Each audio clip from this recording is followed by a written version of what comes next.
Vivo sin vivir en mí y de tal manera espero que muero porque no muero. Vivo sin vivir en mí.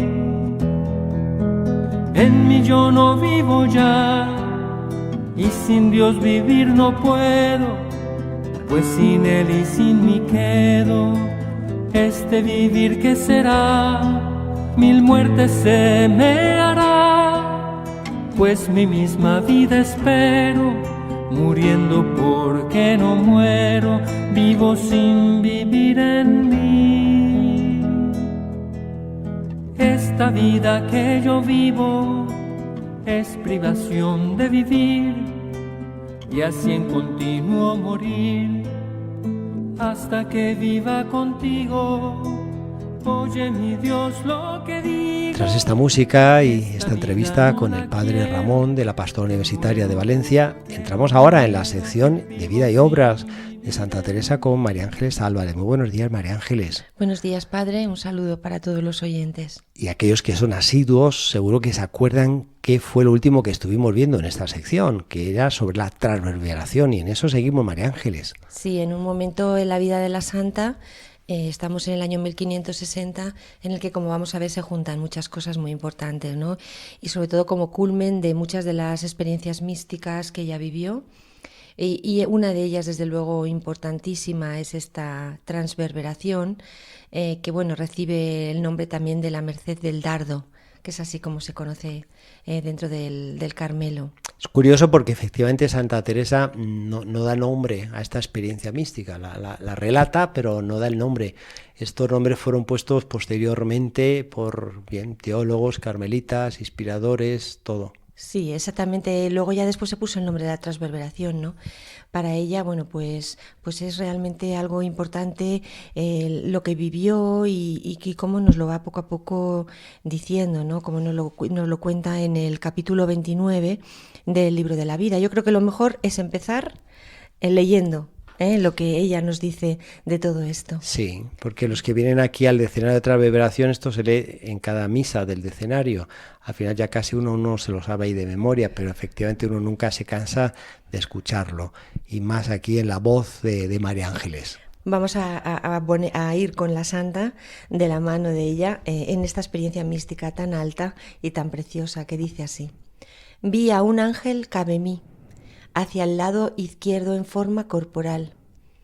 No era grande, sino pequeño, hermoso mucho, el rostro tan encendido que parecía de los ángeles muy subidos, que parecen todos se abrasan.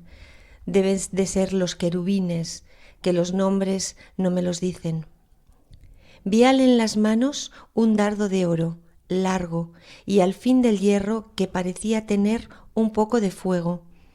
Este me parecía meter por el corazón algunas veces y que me llegaba a las entrañas. Al sacarle, me parecía las llevaba consigo y me dejaba toda abrasada en amor grande de Dios. Era tan grande el dolor que me hacía dar aquellos quejidos y tan excesiva la suavidad que me pone este grandísimo dolor que no hay desear que se quite, ni se contenta el alma con menos que Dios. No es dolor corporal, sino espiritual, aunque no deja de participar el cuerpo algo, y aún harto. Es un requiebro tan suave que pasa entre el alma y Dios, que suplico yo a vuestra bondad le dé a gustar a quien pensase que miento. Los días que duraba esto, anduve como embobada. No quisiera ver ni hablar, sino abrazarme con mi pena. Hay que recordarlo, el capítulo 29 del libro de la vida. Y si alguien viene al monasterio de la Encarnación y ya entra en la capilla de la transverberación, puede encontrar a mano derecha, nada más entrar, toda una placa donde viene a relatarse esto que acaba de leernos María Ángeles del libro de la vida sobre la experiencia de la transverberación de Santa Teresa. Un texto muy, muy importante y muy interesante, porque realmente ella nos lo va contando, ¿no? Como si estuviéramos a su lado, es decir, pero con todos los detalles, cómo era, cómo se le apareció el ángel querubín, que no sabía el nombre, dice ella, ¿no? Cómo estaba, cómo fue la vivencia del dardo que le traspasó por dentro, en fin, muchas cosas, ¿no? Que poco a poco nos va la santa contando de su vida, que ya hemos visto a lo largo de tantos programas, que nos lo cuenta todo. Es impresionante esto, ¿no? Sí, es increíble cómo Santa Teresa logra, María Ángeles, relatar cosas espirituales, vivencias que no son fáciles ponerlas letra. Son muy difíciles y a la vez, bueno, pues nos lo hace, y siempre como para explicarnos, como para decirnos, como también para abrirnos la puerta a nosotros, poder vivir también nuestra vida con el Señor, este tipo de experiencias cuando el Señor, por supuesto, quiera, ¿no? Y cuando se abra nuestra alma a Él. Y yo creo que esto ha hecho que en el mundo del arte, sobre todo en pintura, haya habido muchos pintores que han podido poner imagen al relato que Santa Teresa describía de su experiencia espiritual. O tal vez ha habido comunidades religiosas o obispos que han buscado pintores para dar imagen, porque bueno, tienes ahí trazado lo que puede ser por la letra la imagen, y cuántos cuadros hay. En este caso sobre la Transverberación. Sí, el mismo que hay aquí en la capilla, ¿no? De la Transverberación, tan de Bernini, precioso. sí. Y bueno, todo, ¿no? Porque como es fácil, ¿no? Porque la santa nos lo cuenta, como he estado leyendo, es decir, nos cuenta todos los detalles. Es decir, parece que entramos dentro del momento y podemos hacernos una idea. Estas gracias del dardo entran dentro del tema de las heridas místicas, según nos explica el padre Tomás Álvarez. Tenemos que comentar que ha fallecido hace poco tiempo, sí. Este gran carmelita, ¿no? Del que tratamos tanto y leemos, ¿no? Bueno, el padre Tomás Álvarez nos dice que entra dentro de este concepto de las heridas místicas, ¿no? Y que ya aparece en el Cantar de los Cantares, ¿no? Cuando se dice vulnerasti cor meum, ¿no? Porque realmente es impresionante cómo toda la vida de la santa parece como revestida, ¿no? De la Biblia y completamente, es decir, está ella llena de todo lo que se cuenta en la Biblia, y como que su vida también lo transmite, lo deja transparentar. Otro testigo también muy fuerte de todo estas heridas místicas del alma, ¿no? Pues es San Juan de la Cruz. Lo tenemos en la primera estrofa del cántico, cuando dice habiéndome herido, ¿no? Y aparece también en la simbología de la llama de amor viva que tiernamente hieres, ¿no? En el alma. Es decir, que como vemos no es algo completamente nuevo, ¿no? Sino que entra dentro de las experiencias místicas y de todo este panorama, ¿no? Que aparece dentro del Cantar de los Cantares. Estas heridas le vienen a la santa, pues en medio de un momento en el que lo que hacen es aumentar profundamente su amor al Señor, ¿no? Un amor que es recibido y por tanto profundizado completamente, ¿no? Dice así la santa en este capítulo 29: creciendo en mí amor tan grande de Dios que no sabía quién me lo ponía, porque era muy sobrenatural, ni yo le procuraba. Veíame morir con deseo de ver a Dios y no sabía a dónde había de buscar esta vida, si no era con la muerte. Es decir, que como todo esto lo que la produjo a la santa pues fue un amor grandísimo del Señor. Y en vida nos cuenta muchas veces todas estas cosas, ¿no? Y a la vez, como hemos ido diciendo, el problema que tenía pues para poderlo comunicar con sus confesores y con el resto de las personas que tenía a su alrededor. Estas gracias místicas, incluso esta del dardo, pues la tuvo la santa varias veces, ¿no? Y cómo ella poco a poco nos la va contando, ¿no? Que le sucede varias veces, que le sucede dentro de una visión mística, iluminando toda la mente, que interviene un ser celeste, que le produce amor y dolor, y que luego después le deja, como ella misma nos dice, estaba estos días yo como embobada, Sí. es decir, un poco dentro de toda esta experiencia. Esta gracia mística pues está fechada en este año 1560, cuando se produjo pues una intensificación, ¿no?, de su relación de amistad con doña Guiomar de Ulloa, de la que ya hemos hablado. Sí.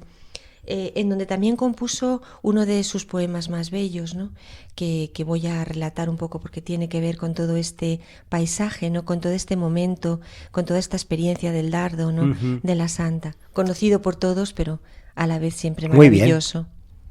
Oh hermosura que excedéis a todas las hermosuras, sin herir dolor hacéis y sin dolor deshacéis el amor de las criaturas. Oh ñudo que así juntáis dos cosas tan desiguales, no sé por qué os desatáis, pues atado fuerza dais a tener por bien los males. Juntáis quien no tiene ser, con el ser que no se acaba, sin acabar acabáis, sin tener que amar amáis, engrandecéis nuestra nada. Ahora que lo estabas leyendo, me venía al recuerdo la música hermosa que le han puesto las carmelitas aquí de la Encarnación a estos versos de Santa Teresa de Jesús. Valdría la pena buscar en nuestra biblioteca musical a ver si tuviésemos esta canción, porque vale la pena, es muy hermosa y bueno, cuando la hemos escuchado, además en la capilla de la transverberación, vamos, te vibra todo. Sí, no. Este momento de la transverberación, este gran sentimiento de amor de la santa, este dardo de naturaleza espiritual que va a transformar su vida, ¿no? Bueno, simplemente vamos a dar un pequeño apunte, ¿no?, que a la muerte de la santa, pues claro, rápidamente se intentó ver si su corazón pues estaba reventado por el dardo, ¿no? Según lo dijeron algunos de los primeros testigos, como Catalina de San Ángelo.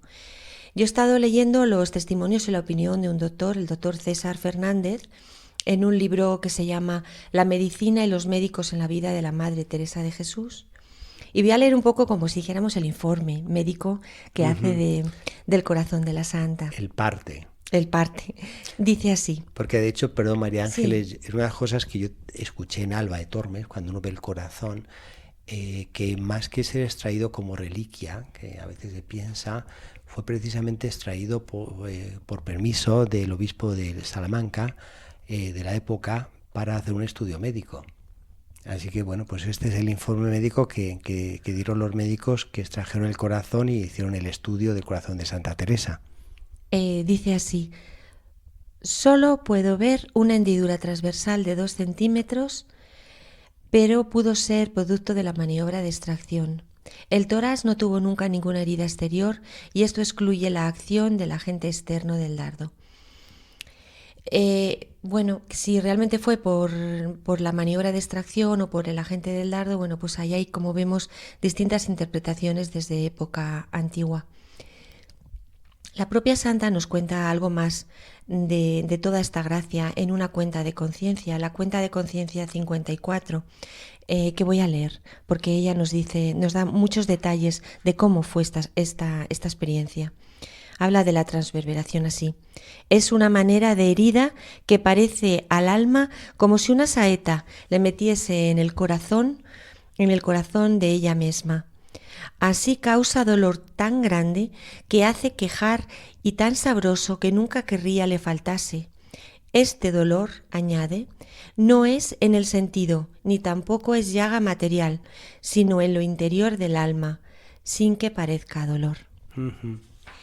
Esta es una cuenta de conciencia y simplemente voy a dar, padre, una pequeña pincelada de lo que son las cuentas de conciencia. Sí, yo creo que es bueno para los oyentes que sepan qué son las cuentas de conciencia. Cuentas de conciencia, o también conocidas como relaciones, sí, pues son un conjunto de escritos de la santa, de Santa Teresa, como unos apuntes sueltos que eran para uso estrictamente personal para sus confesores, es decir, lo que ellos le pedían para que fuera apuntando su vida espiritual, de manera que podemos ver que eran como verdaderas imágenes de su alma, casi como de confesión, como los papeles de aquella meditación, ¿no?, que se hace antes de una confesión. ¿Qué quiero decir con todo esto? Bueno, pues que todo lo que aparece en las cuentas de conciencia es absolutamente cierto. Es como si nosotros entráramos, ¿no?, en estas revelaciones, en estas opiniones, en estas vivencias de la santa con sus confesores, ¿no? Con lo cual sabemos que realmente, si dudábamos en algún momento de la verdad, ¿no?, aquí lo tenemos completamente claro, ¿no?, a la hora de saber qué tipo de escritos son estas cuentas de conciencia. Hay un libro muy interesante para el que quiera ir poco a poco entrando en estas cuentas de conciencia. La biblioteca de Santa Teresa. Uno muy interesante que es del padre Secundino de Castro y de Manuel Diego Sánchez, que se llama Cuentas de conciencia, la otra autobiografía. Es decir, frente a la biografía del Libro de la Vida, de Camino a Perfección o de Fundaciones, en el que ella cuenta para los demás, que vemos que lo dice como un autor, con completamente la verdad y ciñéndose completamente a su vida, pero aquí ya sí que esto sí que son sus papeles auténticos, aquellos que ella escribía para sus confesores, ¿no? Realmente la gracia del dardo, sabemos que se repitió varias veces. Sí, esto hay varios biógrafos efectivamente que apuntan que no solamente fue una vez, sino que se dio en varias situaciones. La propia María Pinel, que hemos hablado de ella, ¿no?, Sí.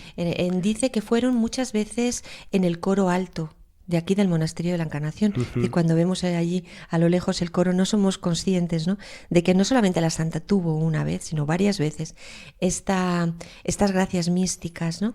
También la hermana Ana María de Jesús fue otra que él vio cómo sucedió esta gracia en la celda prioral. Y también doña Guiomar de Ulloa supo que había tenido estas gracias en su casa. Sí. Es decir, ¿qué es lo que le produjo a la santa? Bueno, pues le produjo a la santa una serie de cosas que vamos a ir poco a poco comentando. Lo primero es que eran gracias, como si dijéramos, muy indiscretas, en donde los arrobamientos la sacaban de sí, la dejaban rígida, a veces la levantaban del suelo, y podían ocurrir, como estamos viendo, en cualquier momento, en presencia de cualquier persona. Y realmente Teresa lo temía mucho, pues porque realmente, podemos decir en palabras de hoy en día, montaba mucho el lío, montaba mucho a su alrededor, ¿no? Entonces ella tenía muchísima miedo a que o muchísima precaución, ¿no?, a que le pasaran estas cosas delante de gente. Ella lo dice así, de esta manera: hacía grandísima fuerza, como quien pelea con un jayán fuerte, nos dice en el Libro de la Vida, en el capítulo 31. Bueno, un jayán, para que hay que decir que es una persona de gran estatura, robusta y de mucha fuerza. Eso. Es decir, como quien se resiste mucho, ¿no? Es decir, quería hoy diríamos, quería que me tragase la tierra, quería, por favor, pero ¿qué me está pasando? ¡Qué horror! Era una situación para ella muy espectacular y entonces se le volvió insoportable. Porque muchas personas, padre, claro, hay que imaginarnos el momento, pues estaban cerca para ver si ocurría y verlo. No, que es una situación que a mí me ha hecho pensar, María Ángeles, cuando de manera especial he estado en países como Brasil, a veces esta efusión espiritual de quien hoy pues ve fácilmente la Virgen Nuestro Señor, quien tiene una voz que escuchó. Es curioso porque a quien le sucedió, a los místicos, es todo lo contrario, como que ellos no se sienten dignos, o sea, no quisieran. Ahí de Santa Teresa se relata un pasaje en la que ella sentía que se estaba elevando, se agarró a la reja y dijo: Señor, a mí no me hagas estas cosas. Sí, exactamente, no, por favor, ahora hay gente que todo lo contrario dice: bueno, a ver claro, si yo me elevo, Y cómo alrededor, sí, ¿no?, de esta madre carmelita, pues estaba todo el mundo a ver qué pasaba, porque eran cosas realmente sorprendentes. Y bueno, pues ella nos lo cuenta nuevamente. Vamos a leerlo en el capítulo 31 del Libro de la Vida, ¿no? Por favor, que no quiero que ocurran estas cosas en presencia de otros. Dice así: vino a término la tentación que me quería ir de este lugar y dotar en otro monasterio mucho más cerrado, en el que yo al presente estaba. Era también de mi orden y muy lejos, que eso es lo que a mí me consolaba, estar a donde no me conocieran, y nunca mi confesor me dejó. Es decir, la santa vio que estaba montándose tal lío a su alrededor que lo que quiso fue huir, ¿no? Uh-huh. Algo que, bueno, todos los investigadores desde hace mucho tiempo están pensando, bueno, ¿dónde se quería ir la santa? ¿No? ¿A qué Carmelo se quería ir?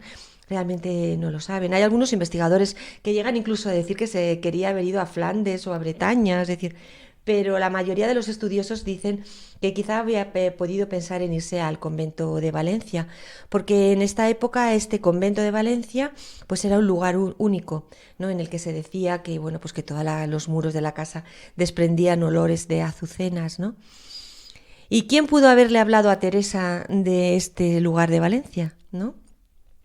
Pues parece ser que pudo ser Santo Tomás de Villanueva, que era el arzobispo de Valencia y era muy conocido del convento de Gracia cuando ella estaba allí. También le pudo haber hablado de este convento de Valencia San Francisco de Borja, que tenía allí 2 monjas de su familia. Bueno, lo cierto es que, como muy bien el texto que he leído antes del libro de la vida, el confesor cerró esta página de la huida. Sí. Y que le dijo, no, el confesor, nunca mi confesor me dejó, lo dice claramente, y además dice que le decía al confesor que la huida no era muy buena humildad. Entonces, bueno, pues Teresa se acostumbró a esto, es decir, a vivirlo convivir con estas experiencias. Sí, y a ver que era místicas. parte de su vida y que era obra del Señor y que, bueno, pues que cuando le aparecieran estas gracias, pues que tenía que dar gracias a Dios y ya está. Y no darse cuenta de todo lo que estaba sucediendo a su alrededor, sobre todo no tener esa idea de poder huir, bueno, que es una idea como humana, no estoy montando mucho lío a mi alrededor, hay como mucho circo en el sentido de espectáculo, sí. Y por favor me quiero ir a un sitio apartado, ¿no? Si tomamos el Evangelio, cuántas veces que Jesús huye al monte, huye a un lugar solitario de la muchedumbre, de la gente que le quería coronar como rey. En la vida de los santos, el cura de Ars, como quería huir de Ars ante tanta gente que le buscaba y que le alababa y tantas cosas, así que no cabe duda que aparece en el horizonte también de la santidad, ¿no? Una santa huida. Sí, y luego hay algo que también a mí me ha hecho reflexionar, ¿no? Es decir, todas estas gracias y todo este malestar que le estaba produciendo toda la gente a su alrededor y todo este murmullo, también fue algo que caló en ella a la hora de la Reforma, es decir, vamos a crear conventos donde las hermanas puedan tener una vida apartada del mundo para poder unirse al Señor y no estar sometidas a estos, de mucho más apartadas. Estamos pensando en el año 1560, es decir, estamos en el pleno 2 años germen de la Reforma, sí. Cuando ya, como vamos a ver en el programa que viene, se empezaron a reunir ya en la celda de la Santa con aquellas amigas familiares, que luego fue el origen de toda la Reforma, pero que ella estaba con todo esto en su alma, es decir, la necesidad de apartarse y de vivir de manera solitaria, el silencio, la soledad y todo esto. Y por último, simplemente apuntar para el próximo programa que vamos a tratar de un tema que va a ser también de mucho interés. Es decir, en estos momentos previos al germen de la fundación, que es realmente toda la imagen que da la Santa de la vivencia del infierno. Una vivencia que a ella la marcó profundamente, de tal manera que salió de allí completamente lanzada a la Reforma. Es decir, se dio cuenta que tenía que hacer algo por las almas después de haber vivido, como vamos a leer de su propia boca y vamos a reflexionar, el infierno. Es decir, una visión profunda, dura, angustiosa. Nuevamente, otra de las gracias oscuras y duras que vivió la Santa, pero que nos las relata exactamente igual que nos ha relatado estas otras, como hemos tratado hoy, de la transverberación, pero que fueron importantísimas en la vida de la Santa y por supuesto en la vida de la Reforma. Así que no se lo pierdan nuestros oyentes el próximo viernes en La Espadaña, lo que corresponde a la vida de Santa Teresa, este apartado del infierno, que a su vez, como estaba bien diciendo aquí María Ángeles, va a ser el tiempo ya, el preludio de lo que va a ser el arranque para la fundación y la reforma que va a emprender Santa Teresa. Y que vuelvan a leer, después de todos estos programas que estamos hablando, todo este momento espectacular de la vida de la Santa, y lo vayan leyendo, ¿no? De esta manera, ¿no? Como la acción del Señor en la vida de la Santa y cómo ella nos lo va poco a poco explicando, siempre dentro de ese concepto tan teresiano de las misericordias de Dios. Pues muchas gracias, María Ángeles. Hasta la próxima. Nos vamos yendo con esta música así de Santa Teresa. Un saludo para todos y nos vemos dentro de una semana. Así es, y nos despedimos de todos nuestros oyentes en este inicio de lo que supone ya el año académico, los colegios, las universidades, las clases, en la entrevista que hemos tenido con la pastora universitaria y ahora pues con esta visión de esta experiencia mística de Santa Teresa.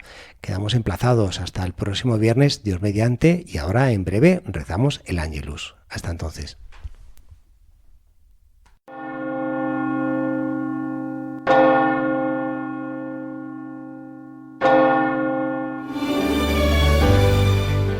Han escuchado en Radio María La Espadaña, un programa que dirige el padre Arturo Díaz desde el Monasterio de la Encarnación en Ávila.